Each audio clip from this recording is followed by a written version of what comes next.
सब कुछ कृष्ण का है एक आवश्यक विषय वाणिपीडिया से। वास्तविक बुद्धिमत्ता का अर्थ है भगवान के परम व्यक्तित्व के साथ जुड़ना।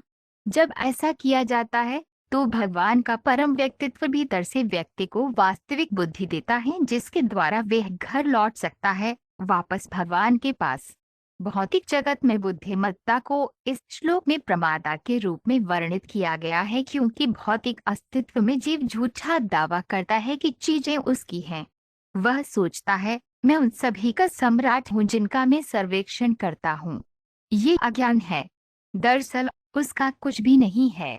यहाँ तक कि शरीर और इंद्रियां भी उसकी नहीं है, क्योंकि वे उसे भगवान की कृपा से भौतिक ऊर्जा के माध्यम से उसकी विभिन्न प्रवृत्तियों को संतुष्ट करने के लिए दी गई हैं। वास्तव में कुछ भी जीव का नहीं है, लेकिन वह हर चीज के पीछे पागल हो जाता है और दावा करता है, ये मेरा है, ये मेरा है, ये मेरा है। जनस्य मोह अयन अहम ममेति। SP 5:5-8। इसी को ब्रह्म कहते हैं। जीव का कुछ भी नहीं है, लेकिन वो दावा करता है कि सब कुछ उसका है।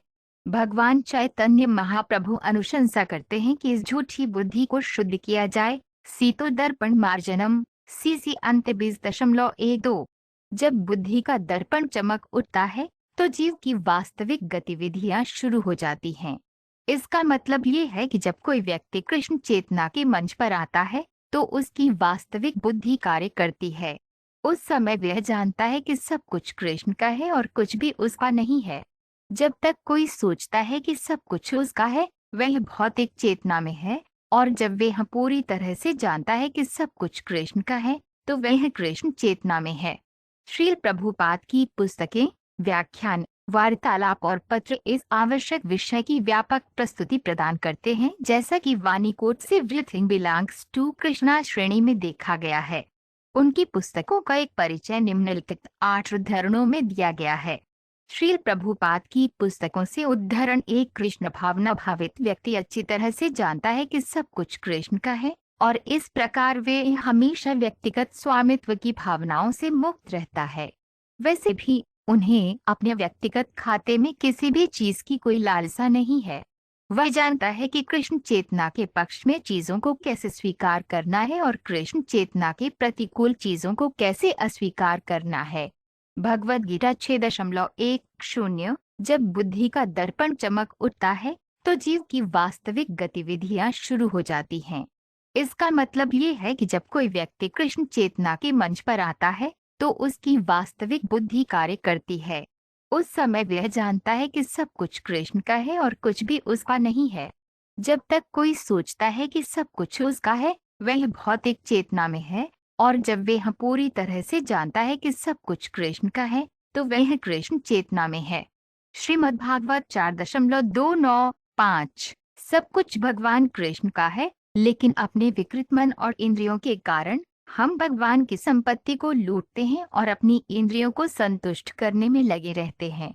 जंगल में सियार और बाघ हमारे परिवार के सदस्य हैं, और जड़ी बूटियां और लताएं हमारी भौतिक इच्छाएं हैं। पहाड़ की गुफाएं हमारा सुखी घर हैं, और मच्छर और सांप हमारे दुश्मन हैं। श्रीमद्भागवत 5.1-4-46। ईशोपनिषद में कहा गया है कि हर चीज सर्वोच्च ब्रह्म या कृष्ण से संबंधित है, और इस प्रकार सब कुछ केवल उन्हीं का है।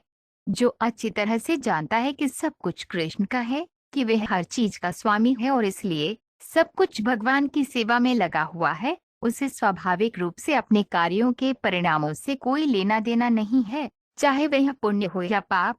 यहाँ तक कि किसी का भौतिक शरीर भी, जो एक विशेष प्रकार के कार्य करने के लिए भगवान का उपहार है, कृष्ण चेतना में संलग्न किया जा सकता है। भगवद गीता 5.10। अपनी पत्नी को प्रसन्न करने के लिए एक सामान्य पति की तरह भगवान ने पेड़ को वापस ले लिया, और इससे वज्र या वज्र का नियंत्रक क्रोधित हो गया। इंद्र की पत्नियों ने उन्हें युद्ध करने के लिए भगवान के पीछे भागने के लिए प्रेरित किया, और इंद्र, क्योंकि वह एक मूर्ख पति था और मूर्ख भी था, उन्होंने उनकी बात सुनी और कृष्ण से लड़ने का साहस किया। इस अवसर पर वह मूर्ख था, क्योंकि वह यह भूल गया था कि सब कुछ भगवान का है। श्रीमद्भागवत 3.3-5। भक्ति के लिए पूरा संसार वैकुंठ का प्रतिरूप है, क्योंकि उसे कोई चिंता नहीं है। वह देखता है कि सब कुछ कृष्ण का है और वह अपने लिए किसी भी चीज का आनंद नहीं लेना चाहता। वह भगवान ब्रह्मा या इंद्र के पद की भी आकांक्षा नहीं करता है। वह बस सब कुछ भगवान की सेवा में लगाना चाहता है, इसलिए उसे कोई समस्या नहीं है। वह अपने मूल संवैधानिक पद पर कायम है। चैतन्य चरितामृत मध्य लीला 10.177। जीव इच्छारहित या संवेदनाहीन नहीं हो सकता, लेकिन उसे इच्छाओं की गुणवत्ता अवश्य बदलनी पड़ती है। भौतिक रूप से इच्छाहीन व्यक्ति निश्चित रूप से जानता है कि सब कुछ कृष्ण का है। ईशावास्यमिदं सर्वम ISO 1। और इसलिए वह किसी भी चीज पर स्वामित्व का झूठा दावा नहीं करता है। यह पारलौकिक ज्ञान आत्म साक्षात्कार पर आधारित है, अर्थात पूरी तरह से अच्छी तरह से जानना कि प्रत्येक जीवित इकाई आध्यात्मिक पहचान में कृष्ण का एक शाश्वत हिस्सा है, और इसलिए जीवित इकाई की शाश्वत स्थिति कभी भी कृष्ण या उससे अधिक के स्तर पर नहीं होती है। उससे भगवद गीता 2.71। आर्थिक विकास की कोई आवश्यकता नहीं है, सब कुछ उपलब्ध कराया गया है। इसलिए व्यक्ति को यह समझना चाहिए कि सब कुछ कृष्ण का है, और इस विचार के साथ व्यक्ति प्रसाद ग्रहण कर सकता है। हालांकि यदि कोई दूसरों के आवंटन में हस्तक्षेप करता है तो वह चोर है। हमें वास्तव में जितनी आवश्यकता है उससे अधिक स्वीकार नहीं करना चाहिए। इसलिए यदि संयोग से हमें प्रचुर मात्रा में धन मिल जाए तो हमें हमेशा यह मानना चाहिए कि ये भगवान का है। श्रीमद्भागवत 8.1-10।